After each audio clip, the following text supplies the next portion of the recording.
Glad that you did the Stockholm show, and congratulations on this great film. Thank you very much. It's wonderful to be here, and yes, it's an honor to be here at this very prestigious film festival and on the 35th year.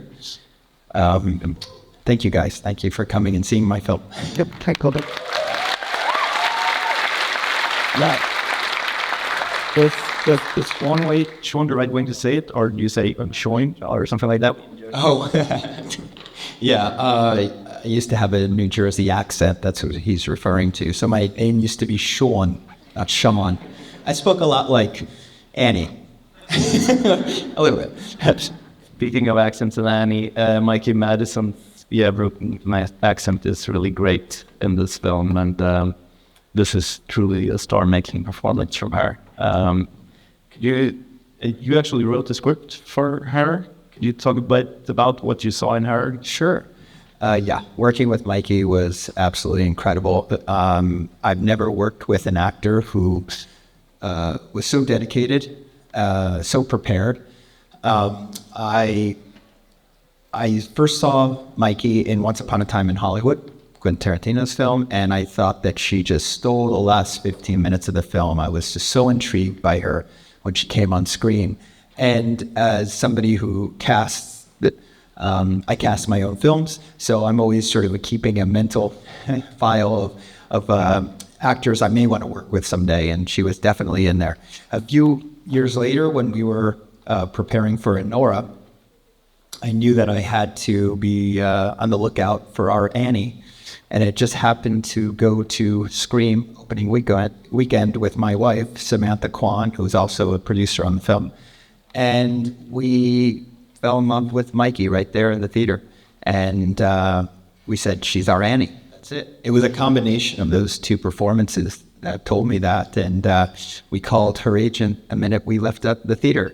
And it happened to be that she has the same agent as Brooklyn Prince, the little girl from Florida Project. So the connection was already there. And we said, let's have a meeting. And I offered Mikey the role right over coffee.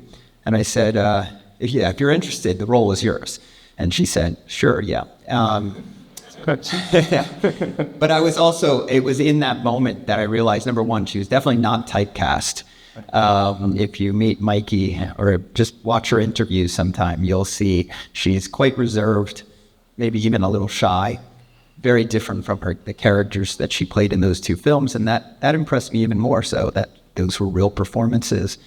And so I said, okay, yeah, the role is yours. I'm going to go off now and write the screenplay. Because I really only had the idea in my mind. I only had beginning, middle, and end. That's what I presented her with. And so then I was able to write the screenplay that year with her pre-cast, which really helped because I was able to see her face and hear her voice while I was writing.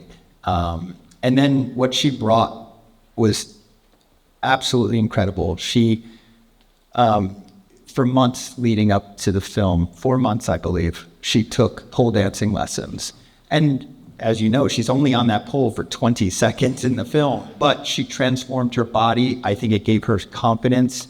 She really, she really wanted to feel, she wanted to embody Annie in every way, mentally and physically. So there was the physical training, but then there was also the research that she put into it, meeting with my consultants that I had brought on, our sex worker consultants. She spent time at that club. She shadowed dancers. She worked with a dialect coach to get that accent. And yeah, pages and pages of dialogue that was in a language she didn't know. And so she had to tackle that as well. Just a very dedicated professional actor. And I know she has an incredible future ahead. I think this is probably the last time I'll be able to work with her. I won't be able to afford her next time. Sorry about that. It's your own fault. Enora premiered at the Cannes Film Festival, where it won you won the Palme d'Or. Congratulations. Thank you. You sort of taking us back to the moment before that was announced, like what was going through your head at the time? Well, we honestly did not expect it. We knew something was going to happen because that's the way it works. They call you back So we were there at the award ceremony, and sort of almost a process of elimination. We realized we were getting closer and closer to possibly winning. And well, when All We Imagine Is Light won the Grand Prix, which is silver, we knew we had won, or at least it was. It had to be us at that point. So we were. I remember Drew Daniels, my wonderful cinematographer, was to my right, and Samantha to my left, and Mikey a little bit further to the left, and we're just giving each other that sort of that poker face. So did you just win? No, I just like. But in that moment, just at that moment, George Lucas received his honorary Palme d'Or from Coppola. So I'm watching my two heroes up on stage in this historic moment that I should be paying attention to, but in my mind, I'm also processing the fact that I think we just won the Palme d'Or. So it was very overwhelming. And then, of course, Greta Gerwig, who was the head of the jury, read something very, very nice that they had written about the film, and next thing you know, I'm on stage, and that's the last thing I remember. It's all blacked out after that. Blacked out? Yes. I know you said it was a dream come true for you, and this film in many ways is about dreams coming true, the dream of sort of making it big and being elevated up into the stratosphere where you don't have to think about struggling to pay rent and putting milk in the fridge. It's a fairy tale come true until it isn't. And someone wrote that your films reveal the so-called American dream to be a moving target, a seductive tease that always stays out of reach. For Annie, I guess it's like the diamond ring is her golden ticket, and she's really ready to fight for it in this film. In what way would you say that stories about chasing a better life has influenced your writing and filmmaking? Yeah, I tried not to overanalyze my films because I always feel that will lead to contrivance, but I have to look back at my body of work and realize there's a through line. And yes, I think many of my characters, probably in 7 of my 8 features, are pursuing the American dream in some way or another. What I think what sets it apart from perhaps this story being told the way it's been told before is I think that most of my characters don't have easy access to the American dream. And that's what I found very interesting. You know, at first I was exploring undocumented immigrants in both Takeout and Prince of Broadway, which were my second and third films. And they obviously did not have easy access to the American dream. So how did they get there? How did they pursue their dreams? Well, through the underground economy. And I find that to be, fascinating. A capitalist society that has this underground economy in which people are perhaps forced to work in. So and this film, I guess this idea has gone on throughout my filmography. And I just, whether it is a situation in which somebody perhaps is undocumented, or perhaps there's a livelihood or a lifestyle that has a stigma applied to it. And therefore, it's not, again, they have to take a different route. I just, I find that fascinating. And it also does play into the underdog, storyline, the underdog theme that I think all audiences connect with. Sure. I think the politics in your film is sort of baked into the fabrics of the stories you tell, and you can read. I don't want you to overanalyze your own films, but they often focus on outcasts and people in the margins, quite often sex workers, and they deal with money, power, sex, capitalism, among other themes, of course. In Red Rocket, there's a scene we saw with an ex-porn star who rolls a joint and Stars and Stripes rolling paper and watching a Donald Trump TV speech going on in the background. since we are in the middle of the U.S. election, would you mind just like sharing your reflections and maybe how Red Rocket will change now? Well, as of the last 12 hours, I think Red Rocket means something very different now. But the way that or it can be interpreted in a different way. That's what I do with these films. I never want to preach. I think it was around Prince of Broadway. It was my third film, in which I realized that I started to, to tell you the truth, it was a little bit like Tangerine, but it really kicked in with Florida Project, where Florida Project, the way that I presented the politics in that film, obviously I was presenting a situation, an issue of the hidden homeless in the United States. I don't know how many of you have seen it, but it's about families who are living basically in motels outside of Walt Disney World in a state of homelessness, essentially. And it was very interesting to see the reactions to that film because we just presented it, I think, fairly objectively. You had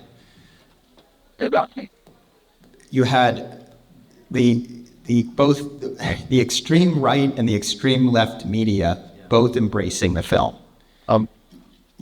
It was very interesting. I don't know how many of you know Ben Shapiro, but he's a conservative voice in the United States. He loved the film. He thinks that it was the best film of the year. Then also Democracy Now!, extremely progressive, right, extremely left. They loved it. They thought it was the best film of the year. And that really got me thinking. It's like, okay, well, that means that they're applying their own politics to this. And hopefully it's opening some eyes or making them at least think differently. And it's not just, supporting their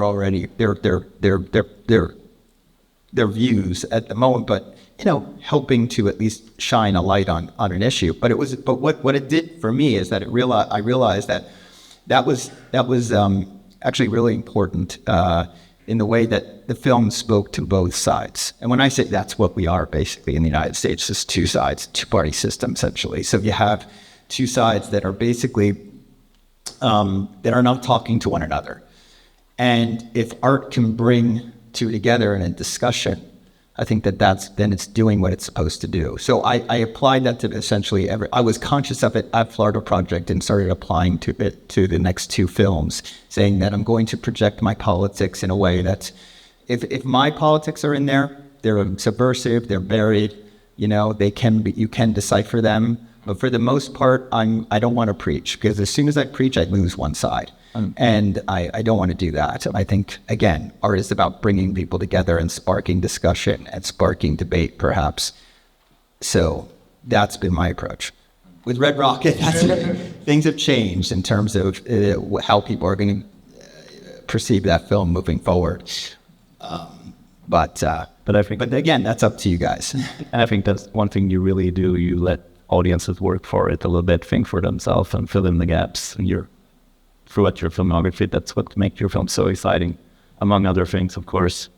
On the subject of dreams, or going back to dreams, and more specifically those of childhood, how early did you sort of know that film was your path? I know you've said that you were the AV guy back in school. Did you always know that this was the dream? Yeah, the really cool position of editing the video yearbook in high school, and that got me all the girls. I was 5 years old, actually. My mother brought me to the local library where they were showing, from what I just have images in my head. I don't really remember all the details, but I think they were definitely showing clips from the Universal monster films, like the highlights. So there was the, Dracula rising from the grave and the Mummy, but it was really Frankenstein that did it for me. It was James Whale's 1931. Oh yeah, and Frankenstein. And I remember the image of Boris Karloff in the interior of that burning windmill, and that image just seared right into my brain. And the next morning, I told my mother I wanted to make movies, and I started doing that, with the Super 8 camera that we had at home. Super 8 graduated to VHS. VHS eventually said, I'm going to pursue film school. Yeah, that's what I did. That's actually quite a cliche route. I hear a lot of filmmakers my age took a similar route. Well, we're glad you did. And I know it hasn't been like a straight path for you as an indie filmmaker. I know you pursued a lot of side gigs to make ends meet, editing wedding videos and actors, demo reels and stuff like that. Did you feel like you had a specific make or break moment in your career that was sort of this or bust? I had a few moments in my career where I thought I made it and then suddenly found myself starting over with the next project. I think because I remained independent and kept making these independent films, and for whatever reason, maybe because I was living in New York for a while and didn't go out to LA right after film school like many of my peers did, I wasn't pursuing the industry. I wasn't pursuing Hollywood or the studios. I was actually very inspired by Jim Jarmusch, Hal Hartley, Spike Lee, other incredible New York filmmakers that really had a tremendous success in the early 90s. And I was so inspired by them. And I thought I could do that as well. So, each film was slightly more successful in terms of maybe, its festival runs and its critical response, but nothing truly broke out until I guess people think Tangerine is my breakout, which is actually my fifth feature. Yeah. So a late break. Yeah, like I made a film called Starlet just before Tangerine, and I was convinced that was the one that was going to have financiers coming my way, so I could at least jump over the $1 million mark, because that was made for $247,000 to be exact. And I found myself for the next year after Starlet not getting any offers, and then Mark Duplass, who is an independent director and producer in the United States, who is really wonderful at helping younger filmmakers. I'm actually older than him, but helping up and coming filmmakers. And I said, okay, nobody's giving me any money. I know you have this model in which you help filmmakers with $100,000. I guess I'm there again. So I took his $100,000, but I was in a place where I knew $100,000 wouldn't go far. And that's why I think we picked up the iPhone and shot it on the iPhone, because I wasn't about to waste money on a big camera package. I wanted to put all the money into our locations and our cast and, and the production value that we get just by being on the street. So, and I guess that's what made the splash, because that went to Sundance. And then there was this buzz around the film because of the fact that it was shot on the iPhone. And it was actually one of the first films that cast two trans actors for the main roles, which happened to be trans characters. Yeah. So I think the combination of those two things really created a buzz about it. And that's what really I think I finally got some recognition there. Sure. Can we talk about your writing and research process? I know it often starts with a specific place and a community that you sort of dive into and explore.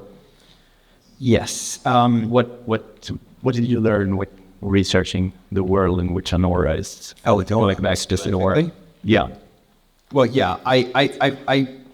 It stems all the way back to a film I made called Prince of Broadway. That was where I kind of learned how to go about research. And basically what that means is just spending time, especially if you're not from the community that you're focusing on or tackling. You really it's your responsibility as a storyteller and filmmaker to immerse yourself and to work with members from that community. So that's what I did with Prince of Broadway. I spent a year in that world, and I just applied that to every film. So Anora was a little different. Anora came from, I think, my years of actually getting to know sex workers, becoming friends with sex workers, and exploring the different aspects of sex work.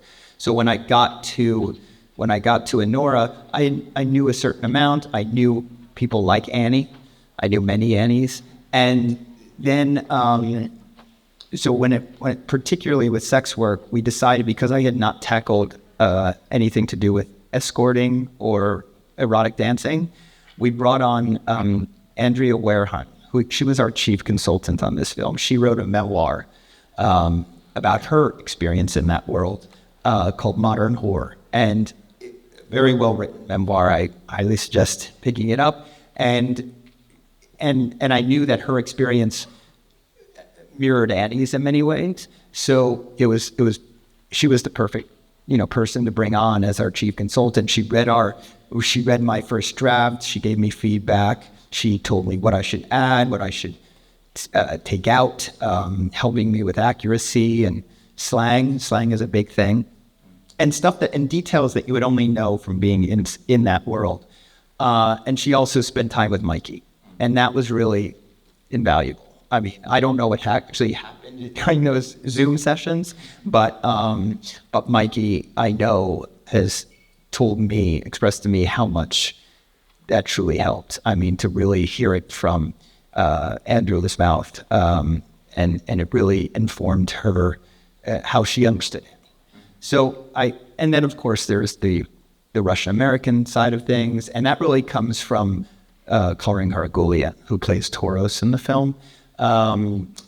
When he came over from Armenia in 1990, he landed in Bright Beach. That was basically where he was living. He was selling caviar on the corners of Bright Beach Boulevard just to get by. And he had a lot of stories from that world. And he's married to a Russian American, Lana, who plays his wife in the movie, in the church scene. That's his wife. So it has the connections, and really I think that opened up the world to us.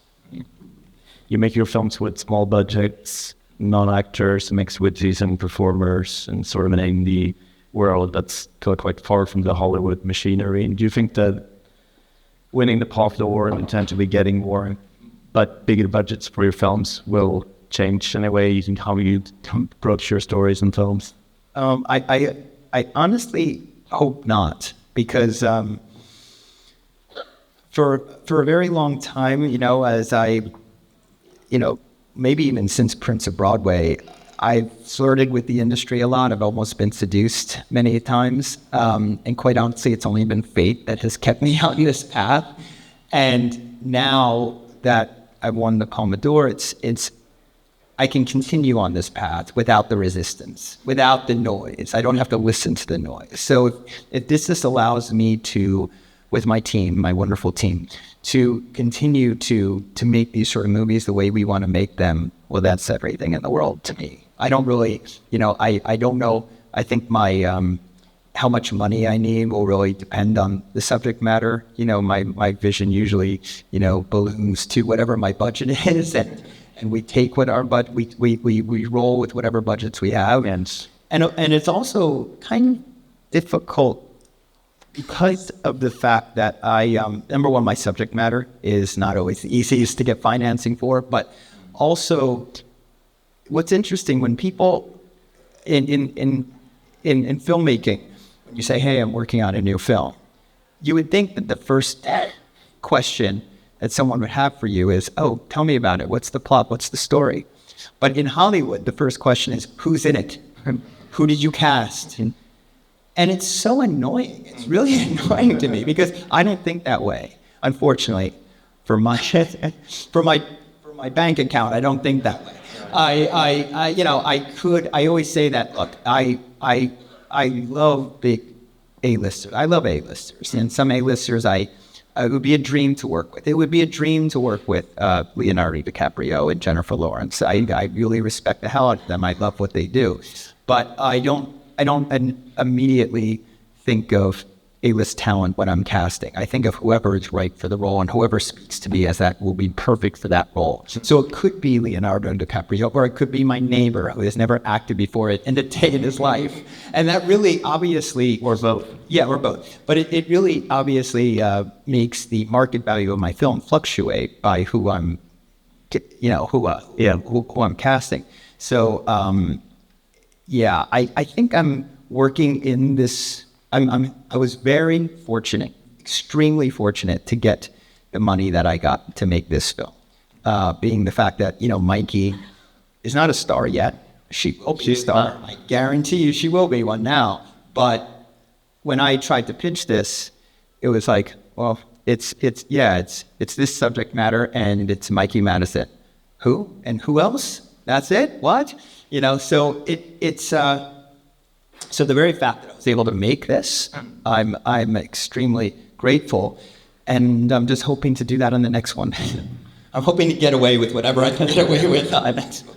Speaking of next one, we have to wrap up soon, but you said somewhere that the Palme d'Or led to a somewhat existential crisis, that it's like the first time you actually have to think about how to follow up. Is that thought still keeping you up at night? There's a little bit of, obviously there's pressure, because I know when I have,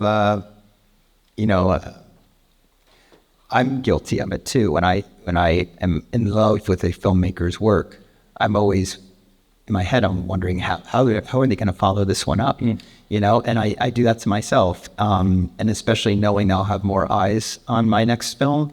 Yeah, there's a little bit of pressure there. I try to avoid it. I try to take pull the blinders down and just go forward without thinking that sort of thing. But what I meant by existential crisis, I meant more to do with the fact that was, and no joke, this is no exaggeration. This is what I've been thinking about for 30 years. Like ever since at NYU, where I started to fall in love with world cinema and realized that the Palme d'Or was everything to me. This was my dream. This was the dream come true. So when it comes true, what's the next dream? Or how do I pivot? What happens now? I was flying home from Cannes and I almost had an anxiety attack on the plane because it hit me at that moment that, we achieved what has been our number one dream for 30 years. Well, congratulations, and we very much look forward to whatever talks next. Thank you. And we don't hope to see you in Stockholm soon yet, but we are not going to leave you empty-handed. Thank you for taking the time to talk to us. I'm going to hand over the gift. Yeah, thank you. Sean Baker, everyone. Thank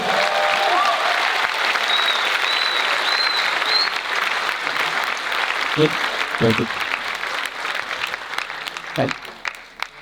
Wait for it. Hello? So we will start with a greeting actually from a common friend. So here it comes. So hello, Sean. Congratulations on your Bronze Horse Visionary Award in Stockholm. Congratulations. I love working with you. I admire you so much. Your tenacity, your love for cinema, your contribution to cinema, and also congratulations for all the success around Nora, the Palme d'Or, and also a really good popular response to it. So I've been to Stockholm before for the festival and had a really good time. I'm sure you will too. And just keep making movies and give me a call sometime. Ciao. Hello.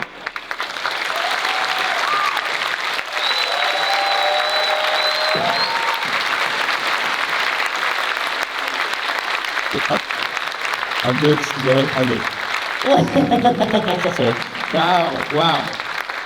There you go. Thank you so much. This is so special, and that was such a surprise. That's so nice. I want to thank the Stockholm Film Festival for this. This is and Geet, thank you so much. I know the past recipients of this film, and I just feel so honored to be in their company. I also want to say that to receive this award here in Sweden, it's Swedish cinema has meant so much to me, from Bergman to Roy Andersson to Lucas Moodysson, and most recently Ruben Östlund. They've had such incredible impact on me and my career and my work. So that's special. And also, I know I'm preaching to the crowd here. You're all here in a cinema, in a gorgeous cinema. But I just want to implore us all to fight for the future of cinema. I mean, we all obviously love it. That's why we're here today. But, you know, as we know, over the last 5 or 6 years, things that have unfortunately hurt the theater-going experience, from COVID to the advent of streaming. It's something that unfortunately I think general audiences have forgotten about. They forgot how wonderful it is to be sitting here with sometimes friends, sometimes strangers, but this communal experience of experiencing something together, of being moved together, of laughing together, sometimes just sitting in silence together. It's something that's sacred and something that's special. So let's all, you know, tell your friends, tell your family who may not have gone to the theater recently, tell them to get out and support cinemas, support theaters. Theaters, more than anything, really need the help right now. I know that you have worked hard to save this particular cinema, and look, I mean, this is a sacred place, and I'm just so happy that you've done that, and I hope this happens more in the U.S. You know, in the U.S., we're losing our theaters almost daily, and so this is what I want to tell, not only, you know, to all of you, to young filmmakers who are out there, tell your producers, tell your distributors, no, I want my films in theaters first. Home entertainment can wait. Streaming can wait. It's about, we made this film, we make our films to be seen on the big screen, and that's how we're gonna demand, that's how they're exhibited. So, sorry for that little rant. I just wanted to see. But again, this is